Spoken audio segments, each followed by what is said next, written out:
Apocalipse 3, versículo 14. Levante aí sua Bíblia. Fala conosco, meu Pai.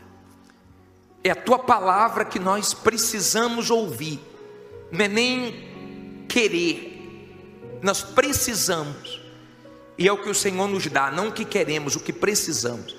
Da tua palavra para abrir os nossos olhos, nosso entendimento, para nos nortear, nos guiar. Elevamos a ti os nossos pensamentos, para que o Senhor fale conosco. Usa a minha boca e que todos entendam a tua palavra. Em nome de Jesus, amém. Apocalipse 3,14. E ao anjo da igreja de Laodiceia escreve: isto diz o amém. Olha aqui para mim. Amém, Jesus é o amém. Amém significa eu concordo. Ele é o amém.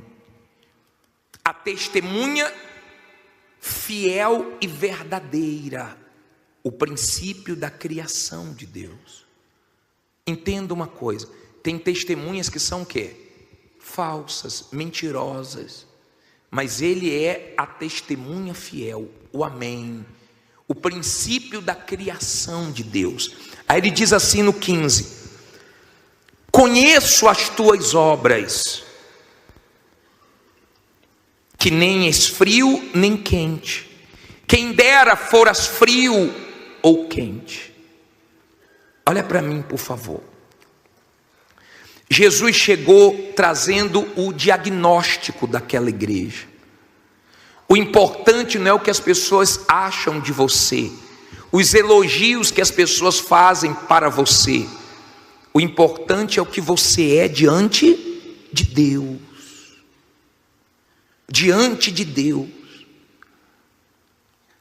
Entenda, ele conhece o que o bispo, o pastor, o que ninguém conhece, a condição espiritual de cada um. E ele falou: ó, não és frio, nem és quente. Esse é o pior estado espiritual de uma pessoa, porque ela já conheceu o que era ser fria, e ela já conheceu o que era ser quente, e agora está sendo morna. Entenda isso. Jesus usava muito o que acontecia na cidade. Essa cidade de Laodiceia era uma cidade muito rica na Ásia. Essa cidade de Laodiceia recebia água de 2 cidades, e a água chegava morna. Você toma água morna? Não. Tudo quente, você tem cuidado. Quando a panela está quente, o prato está quente, você toma todo o cuidado e avisa: cuidado, o prato está quente, cuidado, a comida está muito quente. Porque ninguém brinca com o que está quente, ninguém brinca com fogo. O diabo não toca enquanto você está quente. Mas manter a temperatura quente, nem todo mundo consegue. Muita gente já foi quente, já foi de oração, já foi de comunhão, de amarrar o diabo, de não aceitar as coisas do diabo. Então era uma igreja indefinida. Diga, indefinida. E Jesus não gosta disso. Jesus gosta de definição. Jesus gosta de definição. Ou uma coisa ou outra, não coluna do meio. E essa igreja não era nem uma coisa nem outra. E ele trouxe esse diagnóstico da igreja. É igual o médico. O médico ele pede exames porque ele quer dar o remédio certo. Ele quer curar o paciente. A maior alegria de um médico é quando ele tem um resultado positivo. E aí ele comemora a vitória, né? Ele se alegra. A maior tristeza é quando a pessoa morre. Mas eles tentam de tudo para poder salvar. Jesus também. Mesmo essa igreja sendo uma igreja morna, ele estava tentando. Eu vou te mostrar uma coisa interessante aqui. Diz assim: assim porque és morno e não és frio nem quente, o que é que ele diz aí? Vomitar-te-ei da minha boca. Olha para mim, por favor. Pesado ou não é? Bispo, Jesus não vomita ninguém. A Bíblia diz que vomita. O morno ele vomita. Bispo, Jesus faz isso? Faz. O que você faz quando você vomita? Dá até nojo, não dá? O que você faz quando você vomita? Você joga fora aquilo ali. Ele não quer te jogar fora. Ele não quer vomitar ninguém. Mas ele não aceita essa vida morna. E às vezes o que deixa uma pessoa morna não é o pecado apenas. Não é o que ela está fazendo de errado, é o que ela está deixando de fazer de certo. Porque tem gente que deixou de fazer o que não era para deixar de fazer. Tem gente que hoje não jejua mais, não ora mais, não busca mais, não sacrifica mais. Eu estava agora à tarde pensando em Deus. Meu Deus, que paciência. Deus, quando esteve aqui, o povo de Israel rejeitou tanto. O Deus Pai se manifestando. Quando Jesus veio, também foi rejeitado. Hoje as pessoas rejeitam o Espírito Santo. Jesus é a última oportunidade para a humanidade. E o Espírito Santo, ele está fazendo o papel dele final. Porque o Deus Pai fez o papel dele, o Deus Filho fez o papel dele nesse mundo, e o Espírito Santo está fazendo o papel dele. Não tem a quarta pessoa. Não tem. É a terceira pessoa da Trindade, o Espírito Santo, que é Deus. Que tudo que ele faz, ele não faz apontando para ele, ele faz apontando para Jesus, o Salvador. A última oportunidade do ser humano. O Espírito Santo coloca os holofotes em Jesus. Ele mostra Jesus, é Ele que revela Jesus, é Ele que convence o pecador do pecado, é o Espírito Santo que faz essa obra. O Espírito de Deus que faz essa obra, mas sempre apontando para o Senhor Jesus. E Jesus, por que Jesus jogou pesado com essa igreja? Por que, bispo? Porque essa igreja estava perdida.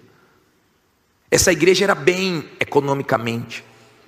Essa igreja, aos olhos da sociedade, estava ótima. Mas aos olhos de Deus, essa igreja estava mal. E para uma igreja que estava caminhando para o inferno, Jesus tinha que dar um choque. Então ele foi pesado. Estou a ponto de vomitar. Ou vocês mudam, ou eu não vou aguentar. Em outras palavras, Jesus está dizendo o seguinte: está dando náusea. A maneira que vocês estão vivendo comigo não está me agradando. Sabe aquele rapaz que fala que ama a namorada, ela fala, vamos casar, ele fala, não, casar agora não, mas eu te amo.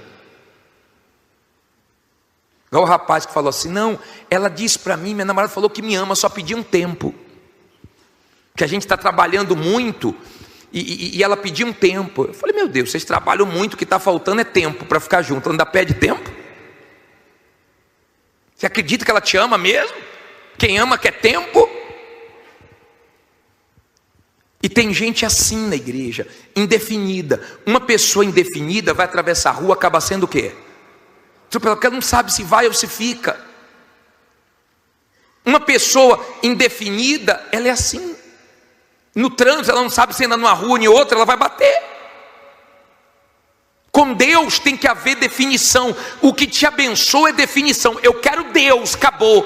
Eu não quero mais você, diabo, acabou. Mas se ficar nessa coisa, um pouquinho do diabo, um pouquinho de Deus, está perdido.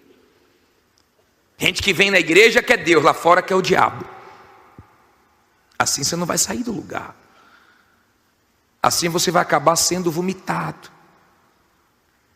Ele disse, eu não estou aguentando, está me enjoando. Está me fazendo mal.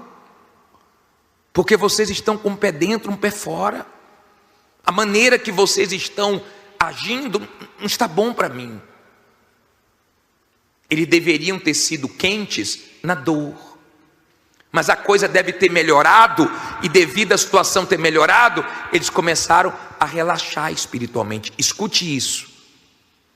Eu sempre falo que os desviados de hoje foram os relaxados de ontem. Os relaxados de hoje vão ser os desviados de amanhã.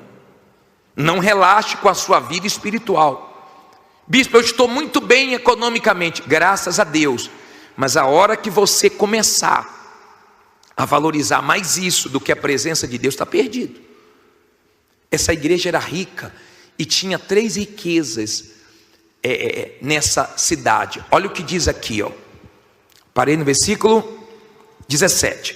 Olha o que essa igreja falava: como dizes, rico sou e estou enriquecido, e de nada tenho falta.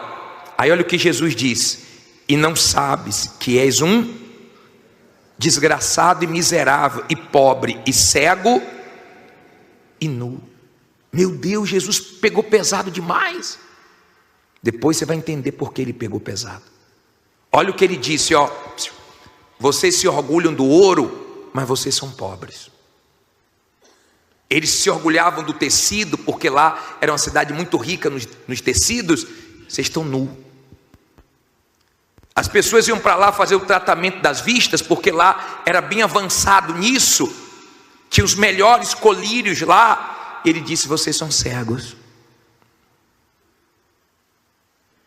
Aí Jesus dá conselhos. Olha o conselho dele, ó. Versículo 18. Seria bom você seguir esse conselho. Aconselho-te que de mim compres ouro provado no fogo, para que te enriqueças, e roupas brancas para que te vistas, e não apareça a vergonha da tua nudez, e que unjas os teus olhos com colírio, para que vejas. Olha para mim, por favor. Deixa eu explicar isso aqui para você. Jesus começa a apresentar o que eles precisavam como se ele estivesse vendendo. E qual é o preço, bispo? O preço é a entrega, é o sacrifício. Esse é o preço. Não é dinheiro, porque o dinheiro não compra o que Deus oferece. O dinheiro não compra. Ele disse: olha, compre de mim ouro. Em outras palavras, eu quero ser a sua riqueza. Eu quero ser o seu tesouro. Não esse ouro que perece. Eu quero ser a sua riqueza. Quando a presença de Deus é sua riqueza, você valoriza a quarta-feira, você valoriza o domingo, você valoriza buscar o Espírito Santo, você valoriza mais do que tudo. As outras coisas têm menos valor. Tudo é comum, é igual a igreja primitiva. Tudo era comum para eles. Mas Jesus era especial. Tudo era comum, Jesus era diferente. Amém? Jesus era tudo para ele. Ele disse: vestes brancas. Quer dizer, as vestes estão sujas, vocês não estão percebendo. Olha o que ele disse, ó: para que não seja vista a sua vergonha. Lembra quando Adão e Eva pecaram? Veio o quê? A vergonha. Então eles tentaram cobrir com folhas, só que a folha murcha. E Deus matou um cordeiro, que simbolizava Jesus, para poder cobrir eles. Por isso que eles ficaram se escondendo. Quando eles pecaram, o que é que eles fizeram? Todos os dias, não tinha relógio. Então Deus aparecia na viração do dia. Você deve olhar para o céu, quando está naquele horário assim da tarde, né, no pôr do sol. Parece que o céu está chamando a gente, né? Parece que o céu está falando, né? Assim, quando você olha e vê aquele céu bonito, aquele entardecer bonito, você chama a atenção de quem está do seu lado. Olha que céu lindo, olha que visual lindo. As pessoas pegam logo a máquina para quê? Para tirar foto. É o céu falando com o ser humano. É Deus chamando: olha para mim, eu existo. Isso acontecia todo dia no entardecer. Ele não tinha relógio, só que ele se baseava que Deus ia aparecer naquele momento em que o céu estava lindo, na viração do dia. Era a hora que Deus vinha falar, então eles iam ouvir Deus naquele lugar. Só que quando eles pecaram, a vergonha foi grande. Ao invés de ficar naquele lugar, eles foram se esconder aonde? Atrás da árvore. Aí Deus perguntou: onde é que vocês estão, meu Deus? Deus sabia. Deus estava querendo que eles enxergassem aonde o pecado levou eles, a vergonha que o pecado traz. Porque o diabo trabalha assim: pode pecar, pode fazer escondido, mas depois o próprio diabo é que revela. para você ser envergonhado, porque o pecado envergonha, humilha. Você já deve ter visto pessoas, meu Deus, que foram tão usadas por Deus, mas um pecado acabou com a vida dela. Ele diz: colírio, a fim de que vejas. Eu quero que você enxergue. Deus quer que você enxergue. De repente você não está enxergando o que está na sua frente, você não está enxergando a pata do diabo querendo te derrubar. E aprenda uma coisa: Deus te livra do que você não enxerga, mas você é que se livra do que você vê. Você é que se livra dos ambientes ruins, das más amizades. É você, não é Deus não. Deus te livra do que você não pode se livrar, mas do que você tem que se livrar, é você que se livra. Amém? Agora eu vou ler por que Deus pega pesado. Leia o 19, diz o que aí? Eu repreendo e castigo a todos quantos amo. Sê, pois, zeloso e arrepende-te. Olha para mim, ó.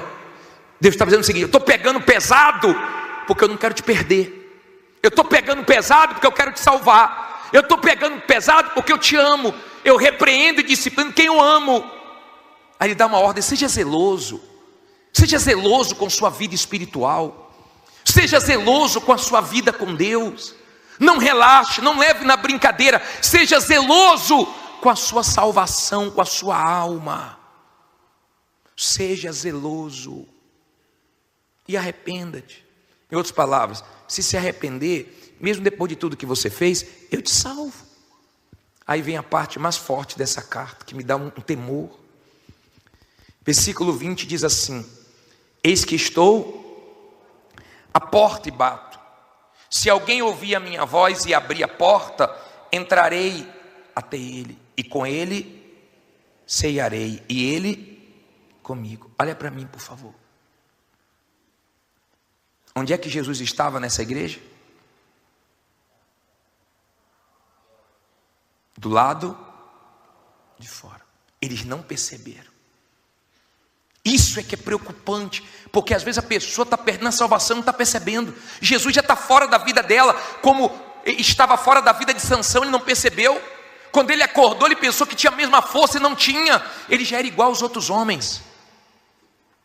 E ele foi destruído. Mas enquanto ele estava bem com Deus, ele era diferente dos outros homens. O que destruía os outros homens não destruía ele. O que acabava com os outros homens não acabava com ele. Quando você está bem com Deus, o que destrói as pessoas lá fora não te destrói. Inveja, olho grande, bruxaria, nada disso te destrói. Você destrói quando você se torna igual às outras pessoas lá fora, que não temem a Deus. Amém? Jesus estava do lado de fora fazendo o quê? Batendo. Jesus do lado de fora da igreja. Jesus saiu da igreja, estava na porta batendo. Quantas vezes Jesus bateu na porta do seu coração, você não abriu? Quantas vezes Jesus falou e você não ouviu? E mais uma vez hoje ele está batendo. Abre o coração para ele. Ele quer entrar, ele quer ceiar com você, ele quer ficar dentro da sua vida. Quando nós ceiamos, o corpo de Jesus entra no nosso organismo, o sangue de Jesus entra no nosso corpo, o Espírito Santo quer entrar na gente.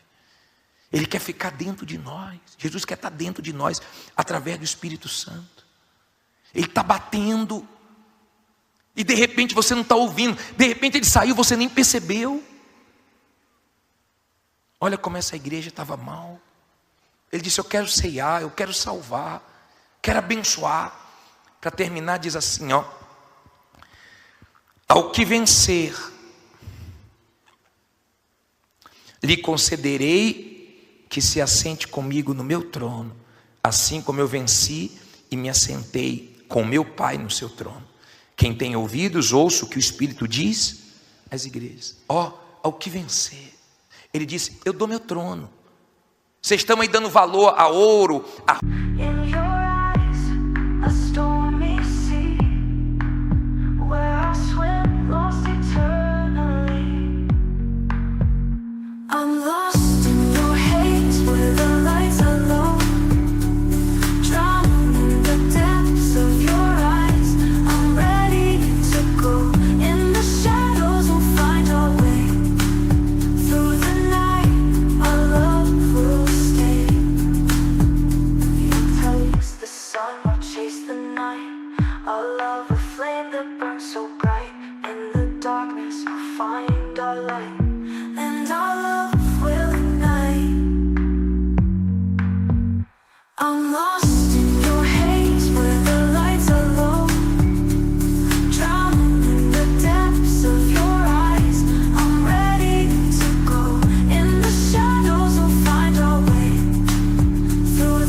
roupa, vocês estão aí dando valor para tantas coisas. Eu dou meu trono. Quem é que gosta de dar o lugar para o outro, gente?